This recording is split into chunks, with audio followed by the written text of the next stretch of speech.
মুসলমানেরা culturally global কালচারের সাথে কানেক্টেড, এইটা মুসলমানদের বুঝতে হবে। বরং হিন্দুরাই এমন কালচার অনুসরণ করে যেই কালচার পৃথিবীর কেউ অনুসরণ করে না। তাহলে যেমন গরুর গোস্তের বিষয়টাই যদি আসে, তাহলে ইহুদি বলেন খ্রিস্টান বলেন সবাই গরুর গোস্ত খায়, কেননা সবাই মিল্লাতে ইব্রাহিমের অনুসারী। তো মুসলমানেরাও গরুর গোস্ত খায়। তাহলে গরুর গোস্ত খাওয়া না খাওয়াতে হীনম্মন্যতায় ভোগার কথা হিন্দুদের, মুসলমানদের না। তারপরে দেখবেন ঢাকারও অসংখ্য হোটেলে লেখা আছে নো বিফ, হীনম্মন্যতার জায়গা থেকে বা এলিট ক্লাসের সাথে মিল রাখতে, যে এলিট কারা, যে গরু খায় না সে এলিট। এই মানদণ্ড তৈরি হচ্ছে কলকাতা থেকে।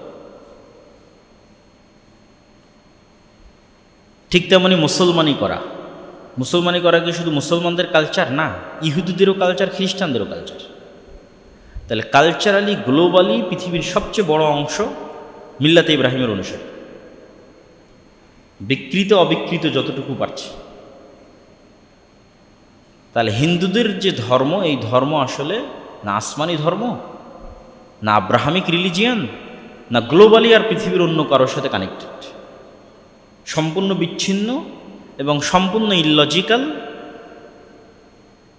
এবং অযৌক্তিক। তাহলে হীনম্মন্যতায় ভোগার কথা তাদের, মুসলমানদের নয়। কেন মুসলমানেরা মিল্লাতে ইব্রাহিমের দাবিদার, যার অনুসারী হওয়ার দাবিদার পৃথিবীর 90% বেশি মানুষ। কে প্রকৃত অনুসারী সেটার প্রশ্ন পড়ে, কিন্তু অন্তত ইব্রাহিমকে সম্মান করে এবং ইব্রাহিমের অনুসারী হওয়ার দাবি করে এইরকম মানুষ তো অন্তত 90% বেশি। এই জন্য তাদের নামের মধ্যেও আপনি দেখবেন যে ধর্মের প্রভাব আছে। যেমন আব্রাহাম লিঙ্কন, আব্রাহাম মানে আসলে ইব্রাহিম, এটা ইব্রাহিম নবীর কথা স্মরণ করেই নাম রাখা আছে আব্রাহাম। ডেভিড মানে দাউদ, ইসহাক আইজাক মানে হচ্ছে ইসহাক, আইজাক নিউটন, ইসহাক। যেমন ইসরায়েলের প্রধানমন্ত্রী বেনিয়ামিন, এটা ইউসুফ আল ইসলামের ছোট ভাই বেনিয়ামিন নেতানিয়াহু। তাহলে তারা কোন ভ্রান্তির উপর আছে সেটা পরবর্তীতে বিশ্লেষণযোগ্য, কিন্তু মিল্লাতে ইব্রাহিমের অনুসারী হওয়ার দাবিদার এবং ইব্রাহিমের পরবর্তী বংশধরদের নবী মনে করে এবং সেই সমস্ত নবীদের সম্মান করে। বিকৃত অবিকৃত যে তথ্য তাদের কাছে আছে সেটির আলোকে।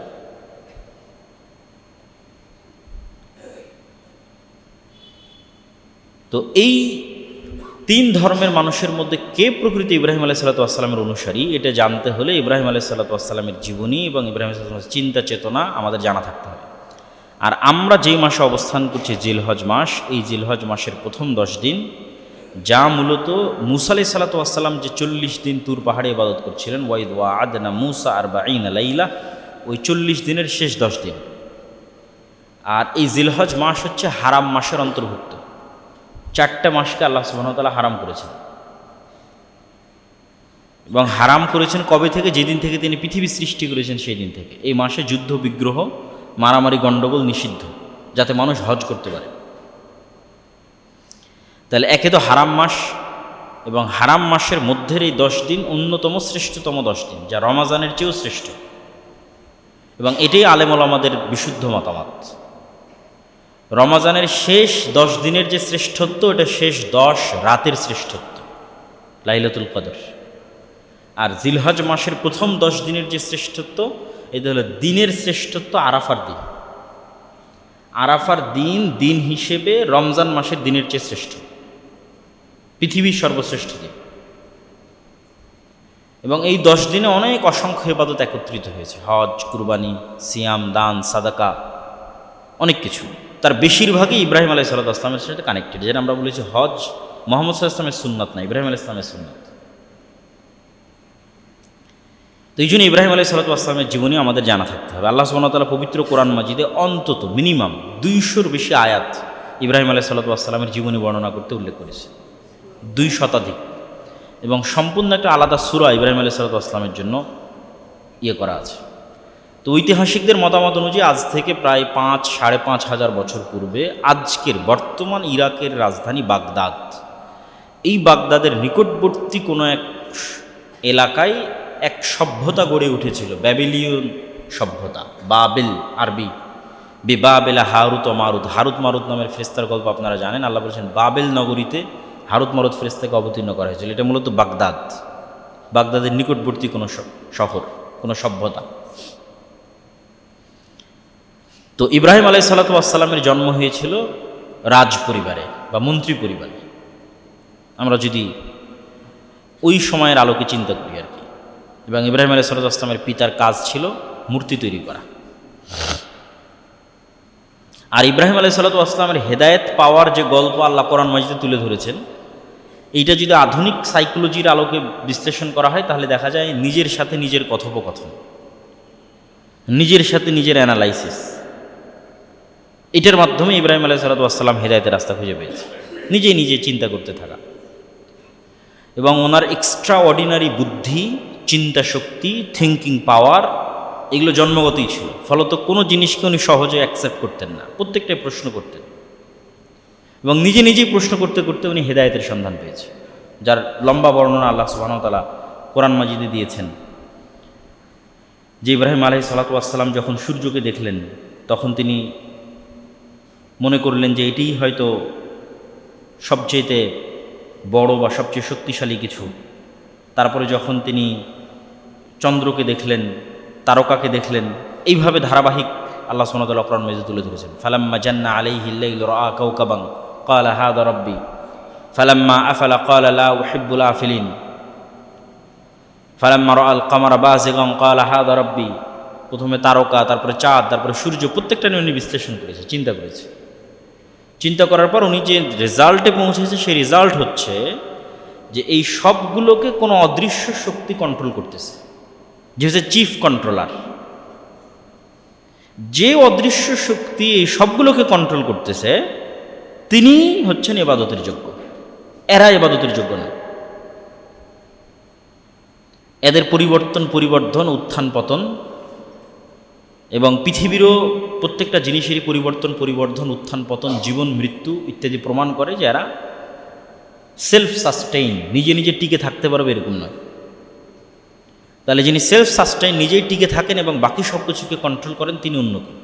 এই যে অ্যানালাইসিসের মাধ্যমে তিনি পৌঁছলেন এবং একটা পর্যায়ে গিয়ে তিনি আল্লাহ সুবহানাহু ওয়া তাআলার প্রতি তার বিশ্বাস এবং আস্থা মজবুত হলো। কোরআনের আয়াতে ভাবে বলা আছে, ইন্নী বারিউম মিম্মা তুশরিকুন ইন্নী ওয়াজ্জাহতু ওয়াজহিয়া লিল্লাযী ফাতারাস সামাওয়াতি ওয়াল আরদা হানিফা ওয়া মা আনা মিনাল মুশরিকিন। আমি ইব্রাহিম আমার নাফস এবং আমার আত্মাকে ওই সত্তার দিকে নিবন্ধিত করতেছি যিনি মূলত আসমান, জমিন, সূর্য, নক্ষত্র সব কিছু সৃষ্টি করেছেন। ওয়া মা আনা মিনাল মুশরিকিন, আর আমি মুশরিক হতে চাই না। তো যখন ইব্রাহিম এইভাবে অ্যানালাইসিসের মাধ্যমে আল্লাহ সুবহানাহু ওয়া তাআলার অস্তিত্ব খুঁজে পেলেন, তখন আল্লাহ সুবহানাহু ওয়া তাআলা তার কাছে ওহী করাও শুরু করলেন, ওহী প্রেরণা শুরু করলেন এবং আল্লাহ তাকে আদেশ দিলেন, আসলিম, আত্মসমর্পণ করো। তুমি যেই সত্তার সাথে পরিচিত হয়েছ সেই সত্তার প্রতি আত্মসমর্পণ করো। তখন ইব্রাহিম বলে, আসলামতু লিরাব্বিল আলামিন, আমি রব্বুল আলামিনের সামনে আত্মসমর্পণ করলাম। আমার নিজের সিদ্ধান্ত আর চলবে না, এখন থেকে রব্বুল আলামিন যা বলবে সেটাই সিদ্ধান্ত। তো রব্বুল আলামিনের মেসেজ কিভাবে আসে? যারা সত্যবাদী, যাদের কলবে সালিম, যাদের হৃদয় খুব স্বচ্ছ, এদের স্বপ্নও সত্য। আজকের যুগে রাসূল সাল্লাল্লাহু আলাইহি ওয়াসাল্লাম বলেছেন, নবুয়তের সব দরজা বন্ধ হয়ে গেছে, সত্য স্বপ্নের দরজা বন্ধ হয়নি। কিয়ামত পর্যন্ত সত্য স্বপ্ন অব্যাহত থাকবে। সত্য স্বপ্ন ওহির একটা পার্ট। তো কে সত্য স্বপ্ন দেখবে? যার হৃদয় স্বচ্ছ, যার হৃদয় শতভাগ সত্যবাদী, যার হৃদয় শতভাগ পরিষ্কার, না মানুষের সাথে ষড়যন্ত্র, না মানুষের সাথে ধোঁকাবাজি, না মানুষের সাথে গালাগালি, খারাপ আচরণ, এগুলো না। স্বচ্ছ পরিষ্কার হৃদয় এবং পূর্ণ সত্যবাদী, এই সত্য স্বপ্ন দেখবে। সত্য স্বপ্ন আল্লাহর ওহী। তো ইব্রাহিম আলাইহিসসালামের নিকটে ওহী আসতে থাকলো সত্য স্বপ্নের মাধ্যমে এবং জিবরাইল আলাইহিসসালামের মাধ্যমে। আর ইব্রাহিম আলাইহিসসালাম এই দাওয়াত পৌঁছে দেওয়ার জন্য কয়েকটা ঘটনা কোরআন মাজিদে উল্লেখ আছে। দাওয়াত পৌঁছানোর স্ট্র্যাটেজি একটা আছে বাপের সাথে, একটা আছে মূর্তি ভাঙ্গা, একটা আছে নমরুদের সাথে তর্ক বিতর্ক। যখন তিনি সত্য পেলেন এবং আল্লাহর ওহীর কাছে আসতে লাগলেন, তো পিতাকে গিয়ে বলেন, আত্তাত্তাখিদু, আপনি কি ওই সমস্ত আসনামান আলেহা, ওই সমস্ত মূর্তিকে ইলাহ হিসেবে গ্রহণ করেছেন যে শুনতেও পায় না, দেখতেও পায় না? এটা গেল বাপের কাছে দাওয়াত। তো বাপ বললেন যে তুমি যদি এই দাওয়াত অব্যাহত রাখো তোমাকে কিন্তু আমি এলাকা থেকে বের করে দেব। তো ইব্রাহিম বললেন, ঠিক আছে, আমি এলাকা থেকে বের হয়ে যাব, তবে আমি আল্লাহর কাছে আপনার জন্য ক্ষমা চাইব। একদিকে বাপের কাছে দাওয়াত চলতেছে, আর একদিকে জনসমাজের কাছে দাওয়াত তুলে ধরার জন্য তিনি একটা ফেস্টিভ্যাল তথা আয়োজনের অপেক্ষা করছিলেন, মেলা, আনন্দ উৎসব। যে আনন্দ উৎসবে মানুষ মূর্তি টুর্তি তৈরি করে বের হয়ে গেল, আর ইব্রাহিম আলাইহিসসালাতু ওয়াসসালাম সকল মূর্তি ভেঙে বড় মূর্তির কাঁধে কুড়াল রেখে দিলেন। এবং যখন মানুষজন ফেরত আসলো, তখন তারা পরস্পর আলাপ আলোচনা করতে লাগলো যে কে এই ঘটনা ঘটাতে পারে। তো যেহেতু ইব্রাহিম আলাইহিস সালাম আগে থেকেই মূর্তি পূজার প্রতি অনাস্থা জ্ঞাপন করে রেখেছে, আর উনি অসুস্থতার অজুহাতে মেলায় যাননি, ফলত সবার সন্দেহ হলো সেই হতে পারে। তো ইব্রাহিম আলাইহিস সালাম বললেন যে তোমরা যে বড় আছে, ফাস আল কাবির হুম হাজা, যে বড় আছে একে জিজ্ঞেস করো, ইনকানু ইয়ান্তিকুন, যদি কথা বলতে পারে। তো এটাই মূলত দেওয়ার ছিল শিক্ষা। তো তারা বললো যে এই তো কথা বলতে পারে না। তখন উনি পয়েন্ট ধরলেন, যেহেতু ওই সময়ে মানুষ তাওহীদের সাথে পরিচিতই ছিল না, এই জন্য এইরকম ছোট্ট ছোট্ট ঘটনা দিয়ে ওনাকে মানুষকে হেদায়েতের দিকে নিয়ে আসতে হয়েছে। তখন পয়েন্ট ধরলেন যে কথা বলতে পারে না, তার কিভাবে তোমরা ইবাদত করো। এই হলো শিক্ষা। কিন্তু যখন মানুষ অন্ধ থাকে, তখন আসলে মানুষ সত্য গ্রহণ করতে পারে না। তাকে যখন রাজদরবারে পেশ করা হলো, এবার রাজদরবারে বাদশার সাথে তর্ক বিতর্ক, যে তুমি কোন রবের ইবাদত করো। তো আমি রব্বুল আলমিনের ইবাদত করি, যিনি ইহয়ি ওয়া ইউমীত, ইব্রাহিম আলাইহিস সালাম বলছেন, যিনি জীবন দেন এবং মৃত্যু দেন। তো এটা আবার কোন বড় কথা হলো, জীবন আর মৃত্যু তো আমিও দিতে পারি। নিরপরাধ মানুষকে হত্যা করলো আর ফাঁসির দণ্ডপ্রাপ্ত মানুষকে মুক্তি দিয়ে দিল, বলে এই দেখো জীবিত মানুষকে মৃত্যু দিলাম, আর এই মৃত যার ফাঁসি হতো একে মুক্ত করে দিলাম। তখন ইব্রাহিম আলাইহিস সালাম আর এইটার কোনো যুক্তি না দিয়ে উনি বললেন, ঠিক আছে, তুমি যেহেতু জীবিতকে মৃত করতে পারো, মৃতকে জীবিত করতে পারো, তাহলে আর একটা কাজ করে দেখো, যেটা আমার রব করেন। সেটা হচ্ছে উনি প্রতিদিন সূর্যকে একদিক থেকে উঠান এবং আর একদিকে ডুবান, পূর্ব দিকে উঠে পশ্চিম দিকে ডুবে। তো যেহেতু তুমি রব, তাহলে তুমি আজকে করো, সূর্যকে অন্য দিক থেকে উঠাও। ফাবুহিতাল্লাযী কাফার, এবং এটা এমন একটা চ্যালেঞ্জ, যেই চ্যালেঞ্জ আজ পর্যন্ত অব্যাহত, যে কেউই বিজ্ঞান বলেন, সায়েন্স বলেন, টেকনোলজি বলেন, সর্বোচ্চ স্তরেও যদি পৌঁছে যায়, হ্যাক করতে পারবে কিনা আসমানি নিজামকে। যেমন আমাদের সাইবার সিকিউরিটির মধ্যে আমার মোবাইলকে হ্যাক করে আরেকজন নিয়ে চলে যাবে, আমার সব তথ্য পাচার হয়ে যাবে, আমার মোবাইল আরেক জায়গায় বসে চালাবে, ঠিক আছে। রোবটের কন্ট্রোল বলেন, এআই এর কন্ট্রোল বলেন, সব কিছু হ্যাক করা যায়। তো তোমরা আসমানি নিজামকে হ্যাক করো। তোমাদের সায়েন্স এবং টেকনোলজি যত সর্বোচ্চ স্তরে পৌঁছে, এই চ্যালেঞ্জ এখনো অব্যাহত, যে আসমানের যে নিজাম, এই নিজামকে তোমরা হ্যাক করো। হ্যাক করে সূর্য এবং চন্দ্র যেভাবে চলতেছে, এদের চলার পথকে চেঞ্জ করে দাও, যদি সম্ভব হয়। যদি না পারো, তাহলে এই চলাকে যিনি নিয়ন্ত্রণ করতেছে তাকেই মেনে নিতে হবে। এগুলোই হচ্ছে ইব্রাহিম আলাইহিসসালাতু ওয়াসসালামের দাওয়াতের স্ট্র্যাটেজি এবং থিওরি। যখন পিতার সাথে শত্রুতা, জনগণের সাথে শত্রুতা, বাদশার সাথে শত্রুতা, একটার পর আরেকটা ঘটতে থেকেছে। উনি সত্য পেয়েছে, প্রথমে পিতাকে দাওয়াত দিয়েছে, জনগণকে দাওয়াত দিয়েছে, ওখান থেকে বাদশার কাছে গেছে। সবাই যখন শত্রু হয়ে গেছে, তখন ওনার আর বাঁচার কোনো রাস্তা নেই। তখন সেই ঐতিহাসিক ঘটনা, যেটা সবাই জানি আমরা, যে বাদশাহ বলল, অনসুরু আলিহাতাকুম, এ তোমাদের ইলাহের শত্রু, তোমাদের রবের শত্রু, একে ধ্বংস করতে হবে, আগুন জ্বালাও।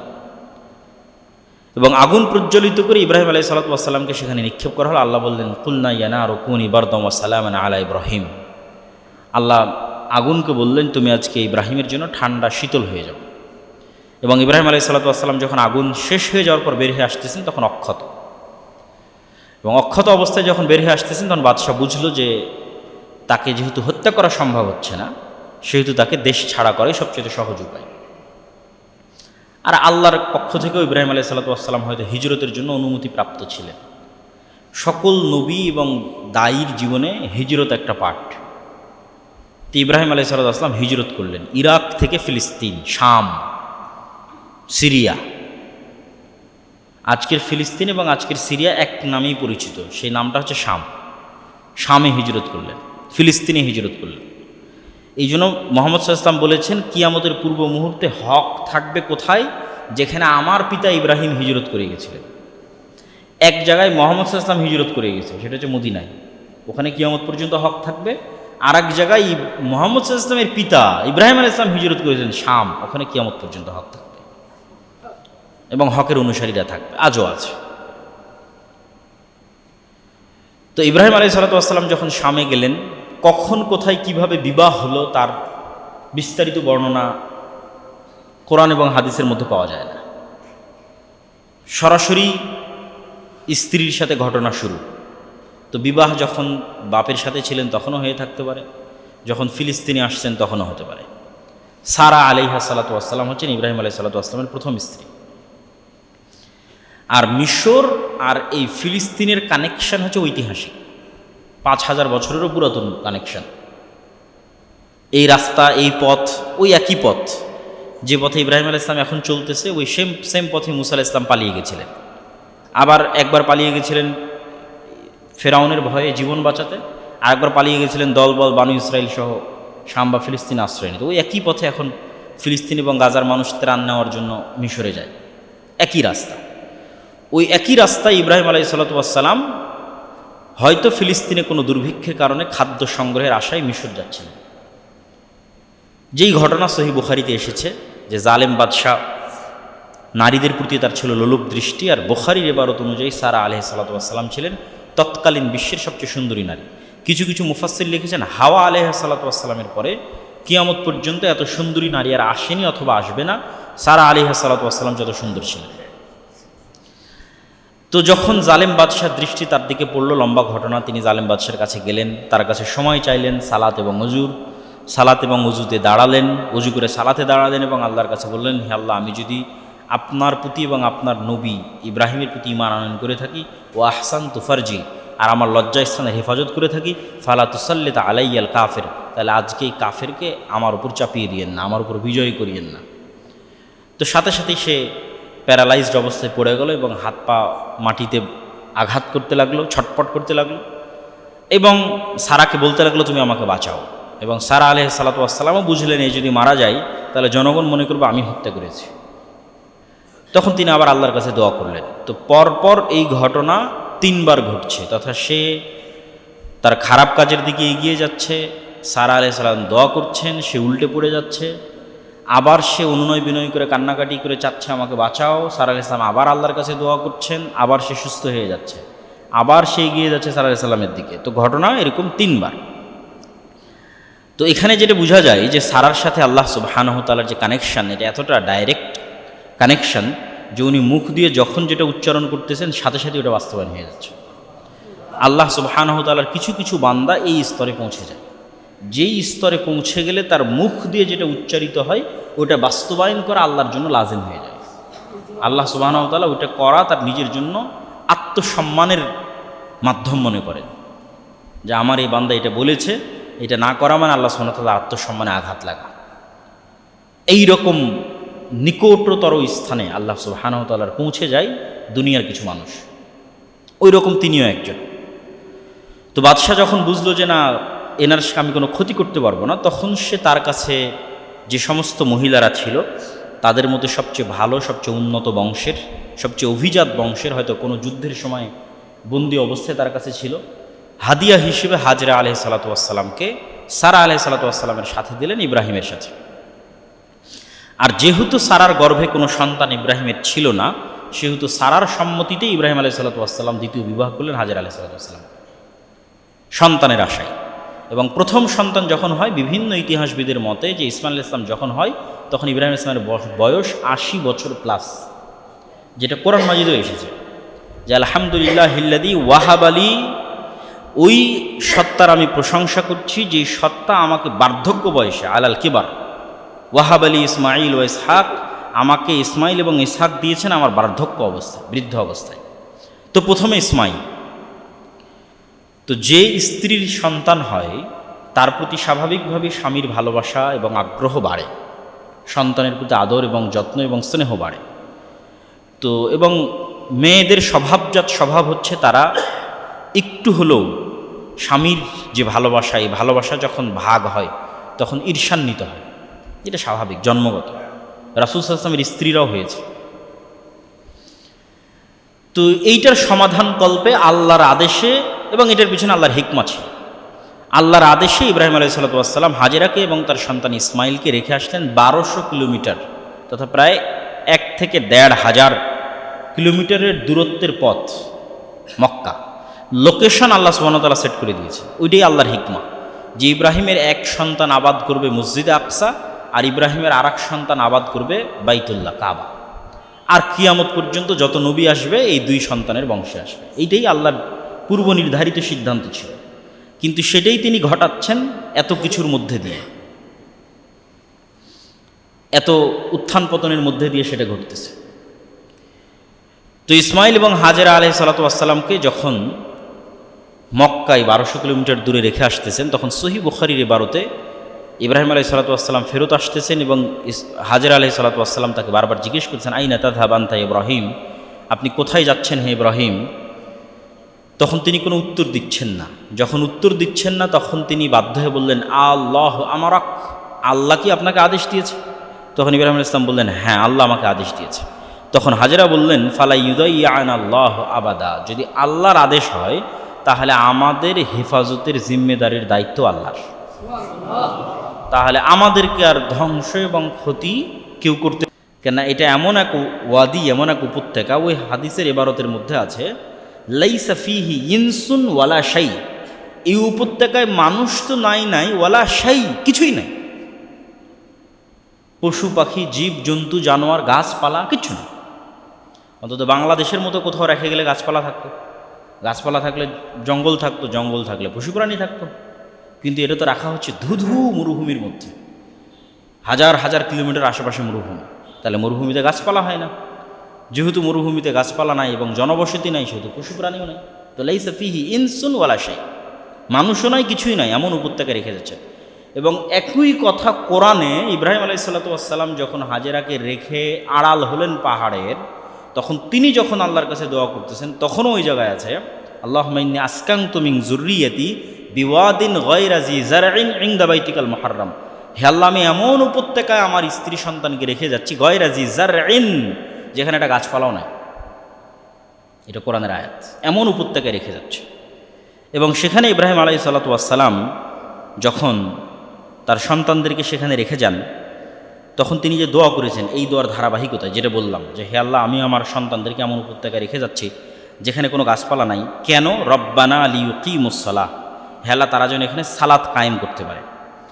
ইব্রাহিম আলাইহিস সালামের দোয়াগুলোর মধ্যে সালাতকে খুব কানেক্টেড পাবেন। সালাত খুব ইম্পর্টেন্ট একটা কাজ, মানুষের জীবনের সবচেয়ে জরুরি কাজ, যে আল্লাহ, আমি এদেরকে রেখে যাচ্ছি যেন এরা এখানে সালাত আদায় করতে পারে। ফাজআল আফইদাতাম মিনান নাস তাহবি ইলাইহিম, হে আল্লাহ, দুনিয়ার মানুষের অন্তরকে এই শহরের দিকে করে দেন, কেন এখানে তো কেউ নাই, মানুষজন না আসলে এরা বসবাস করবে কীভাবে? ওয়ারযুকহুম মিনাস সামারাত, হে আল্লাহ, এদের ফলমূল থেকে খাবারের ব্যবস্থা করে দেন। রব্বানা ইন্নাকা তা'লামু মা নুখফি ওয়া মা নু'লিনু ওয়া মা ইয়াখফা আলাল্লাহি মিন শাইইন ফিল আরদি ওয়া ফিস সামা, আলহামদুলিল্লাহি রাব্বিল আলামিন, রব্বি জাআলনি মুকিমাস সালাহ ওয়া মিন যুররিয়াতি, হে আল্লাহ, আপনি আমাকে এবং আমার পরবর্তী বংশধরকে সালাত আদায়কারী বানান। রব্বানা ওয়া তাকাব্বাল দোয়া, হে আল্লাহ, আপনি আমার দোয়াকে কবুল করেন। এগুলো ছিল ইব্রাহিম ইসলামের দোয়া যখন তিনি ইসমাইল ইসলামকে এবং হাজেরাকে রেখে যাচ্ছে। আর সহিহ বুখারীর বর্ণনায় যেহেতু হালকা হয়তো কিছু খেজুর, হালকা হয়তো পানি ছিল, যেটা শেষ হয়ে গেল, এবং যে ঘটনা আমরা সবাই জানি যে লম্বা কষ্ট দুঃখ পানির জন্য দৌড়াদৌড়ি সাফা এবং মারওয়ায় উনি কয়েকবার করে উঠলেন এবং নিকটবর্তী কাউকে দেখা যায় কিনা, মানুষজনের কোনো সাহায্য পাওয়া যায় কিনা, এটার চেষ্টা করতে থাকলেন। ওই জায়গায় আল্লাহ সুবহানাহু ওয়া তাআলা বলেছেন, ইন্নাস সাফা ওয়াল মারওয়াতা মিন শাআইরিল্লাহ, আল্লাহ হচ্ছে এই সাফা এবং মারওয়া পাহাড়কে কিয়ামত পর্যন্ত নিদর্শন বানিয়ে দিয়েছেন। তাহলে একজন সাধারণ মহিলা নির্জন মরুভূমিতে একটা স্বাভাবিক কাজ করতেছে, ইবাদতের উদ্দেশ্যে করতেছে না, কিন্তু তার সন্তানের পানি অনুসন্ধানের জন্য স্বাভাবিক একটা কাজ করছে, সেটা হচ্ছে আমি থাকলেও করতাম, আপনি থাকলেও করতেন, সেটা হচ্ছে দৌড়াদৌড়ি। কিন্তু তাদের এই আল্লাহর প্রতি তাওয়াক্কুল এবং আল্লাহর প্রতি ভরসা এবং ইখলাস, এই চেষ্টা, এই পরিশ্রমকে আল্লাহ সুবহানাহু ওয়া তাআলা কিয়ামত পর্যন্ত ইবাদত বানিয়ে দিলেন। যেখানে পৃথিবীর সর্বশ্রেষ্ঠ মানুষ মুহাম্মদ সাল্লাল্লাহু আলাইহি ওয়াসাল্লাম পর্যন্ত ইবাদত হিসেবে সাফা মারওয়ায় দৌড়েছে, এবং হজের সময় লাখ লাখ মানুষ দৌড়াবে, এবং গত হাজার হাজার বছর থেকে মানুষ দৌড়াচ্ছে। এবং আল্লাহ বললেন যে আমি সাফা এবং মারওয়াকে নিদর্শন বানিয়ে দিয়েছি। তাহলে তাদের অন্তরের ইখলাস এবং তাওয়াক্কুল আল্লাহর কাছে কত প্রিয় ছিল এবং কত পবিত্র ছিল, এবং তাদের ঈমান কোন লেভেলের ছিল। তো মানুষ মনে করে যে ইসমাঈল আলাইহিস সালাতু ওয়াস সালামের পায়ের আওয়াজে, যদিও হাদিসের বর্ণনায় জিবরাইল আলাইহিস সালাতু ওয়াস সালামের পা অথবা পাখা এটি আঘাতের শব্দ পাওয়া গেল এবং মাটির নিচ থেকে পানি বের হতে লাগলো, এবং এটাও এখন পর্যন্ত মুজিজা হিসেবে অক্ষত এবং অবিকৃত আছে, যে কোনো জায়গার আমাদের বাংলাদেশের মতো এত বৃষ্টিস্নাত এত নদীমাতৃক দেশেরও পানির স্তর নিচে নেমে যায়। আপনি রাজশাহীর উত্তর অঞ্চলের অনেক উপজেলায় এখন পানি পাবেন না, কয়েকশো মিটার নিচ পর্যন্ত ডিপ মেশিন পোতার পরও পানি পাবেন না। তো সেখানে যুগ যুগ ধরে একটা মরুভূমিতে, যেখানে বৃষ্টি তেমন হয় না, আশেপাশে কোনো নদী নালা নাই, সেখানে পানি উঠতেই আছে এবং একসাথেও অসংখ্য মোটর লাগিয়ে এই কূপ চেক করা হয়েছে যার পানি শেষ হয় কিনা। তো রাসূল সাল্লাল্লাহু আলাইহি ওয়াসাল্লাম বলেছেন, মা ও জমজম লিমা শরিবালা, যে উদ্দেশ্যে জমজমের পানি পান করা হবে সেটা পূরণ হবে। আর জমজমের পানি মানুষের ক্ষুধার নিবারণ আর অসুখের আরোগ্য, অসুখের ওষুধ, ক্ষুধার খাবার। কেন ওদের তো আর কোনো খাবারের ব্যবস্থা হয়নি, ইব্রাহিম, ইসমাইল আর হাজেরার শুধু জমজমের পানির ব্যবস্থা হয়েছে। তো এটা দিয়েই তো ওরা অন্তত 1 মাস 2 মাস 6 মাস, আরও মানুষজন যতদিন আসেনি ততদিন তো এটা দিয়ে বার করেছে। তো আরও মানুষজন আসার যে বর্ণনা সহিহ বুখারীতে এসেছে যে যেখানে পানি থাকে ওখানে পাখি আকাশে ওঠে। তো কোনো এক বেদুইন দল যারা ইয়ামান থেকে আসছে, তারা পানির সন্ধানে আকাশে উড়ন্ত পাখি দেখে সেখানে যায়। তো দেখে শুধু একজন মহিলা আর তার কোলের বাচ্চা, কোলের শিশু। তো ওই ইয়ামানের যে বেদুইন দল, তারা এই রকম অলৌকিক এবং আশ্চর্যজনক ঘটনা দেখে ওই মহিলার কাছে অনুমতি চায় যে আমরা এখানে বসবাস করতে পারি কিনা। তো তখন তাদেরকে বসবাসের অনুমতি দেন সহিহ বুখারীর বর্ণনা অনুযায়ী, এবং ওই গোত্রের মেয়ের সাথে ইসমাইল আলাইহিস সালাতু ওয়াস সালামের বিয়ে হয়। এখান থেকে এবার বসতি শুরু মক্কা। আর ইব্রাহিম আলাইহিস সালাতু ওয়াস সালাম ফিলিস্তিন থেকে, শাম থেকে এই মক্কায় যাতায়াত করেছেন অন্তত 4 থেকে 5 বার। একবার তো প্রথমবার গেলেন এই যেবার স্ত্রী সন্তানকে রেখে আসলেন, দ্বিতীয়বারও গেলেন কুরবানির ঘটনা যেটা আমরা পড়ব, তৃতীয়বার গেলেন এক স্ত্রীকে তালাক দিতে বলে আসলেন, চতুর্থবার গেলেন ওই স্ত্রীকে রেখে আসতে বলে আসলেন, পঞ্চমবার গেলেন ঘর তৈরি করতে বললেন। তো অন্তত এর মধ্যে আরও অনেকবার যেতে পারেন, অন্তত বিশুদ্ধ বর্ণনা অনুযায়ী অ্যাটলিস্ট মিনিমাম 5 বার ইব্রাহিম আলাইহিস সালাতু ওয়াস সালাম এই 1200 কিলোমিটারের পথ পাড়ি দিয়েছেন মসজিদে আকসা টু কাবাঘর, ইসহাক টু ইসমাইল, যেখানে ইসহাক আছে আর যেখানে ইসমাইল আছে, যেখানে সারা আছে, যেখানে হাজেরা আছে। এবং ওই লম্বা ঘটনার মধ্যে আছে যেখানে ইসমাইল আলাইহিস সালাতু ওয়াস সালামের স্ত্রীকে তালাক দিতে বলছেন, ওখানে তিনি জিজ্ঞেস করছেন কাইফা হাইআতুকুম, কেমন আছো তোমরা? তখন স্ত্রী উত্তরে বলেছে নাহনু ফি শিদ্দা, আমরা খুব কষ্টের মধ্যে আছি, খাবার নাই, পানি নাই। এই উত্তর ইব্রাহিম আলাইহিস সালামের পছন্দ হয়নি। তো বললেন বাড়ির মালিক বাড়িতে আসলে বলবে দরজার কপাট চৌকাট যেন পরিবর্তন করে দেয়। তো ইসমাইল আলাইহিস সালাতু ওয়াস সালাম, ইব্রাহিম আলাইহিস সালাম কোথাও গেলে যে সুগন্ধি ছড়িয়ে থাকতো, ওই সুগন্ধি থেকে উনি বুঝতে পেরেছেন যে কেউ এসেছে বাড়িতে। তো কে এই ঘটনা কি বলেছে? ওহো, উনি তো আমার পিতা, তোমাকে চলে যেতে বলেছেন। এবার দ্বিতীয়, এখানে কিন্তু পিতা পুত্রের সাক্ষাৎ হয়নি। দ্বিতীয় আরেকবার যখন ইব্রাহিম আলাইহিস সালাম আসলেন, দেখি না আবার একই প্রশ্ন করলেন যে কাইফা হাইআতুকুম, কেমন আছো তোমরা? তখন দ্বিতীয় স্ত্রী এবার উত্তরে বলেছে আলহামদুলিল্লাহ, ওই আল্লাহর প্রশংসা করছি, আমরা ভালো আছি সর্বাবস্থায়। এই যে আল্লাহর প্রশংসা, আসনা তাআলাল্লাহ, আল্লাহর যে প্রশংসা করেছে, এটাতে ইব্রাহিম আলাইহিস সালামের মন খুশি হয়ে গেছে। তো ইব্রাহিম আলাইহিস সালাম এবার ওদের জন্য দোয়া করতেছেন যে হ্যাঁ, মানে পাল্টা আবার বেশি করে প্রশ্ন করলেন যে ঠিক আছে তোমরা তো ভালো আছো বুঝলাম, কিন্তু খাও কি? তো বলে পানি আর গোস্ত। পানি জমজমের পানি, গোস্ত হচ্ছে শিকারের গোস্ত। তখন ইব্রাহিম আলাইহিস সালাম বলেন হে আল্লাহ, এদের পানিতে আর এদের গোস্তে বরকত দেন। এবং বললেন যে যখন ইসমাইল বাড়িতে ফিরে আসবে, ওভাবে ইসমাইল নাম তো বলেন, যখন বাড়ির মালিক বাড়িতে ফিরে আসবে তখন বলবে দরজার চৌকাট যেন স্থির রাখে, স্থায়ী রাখে।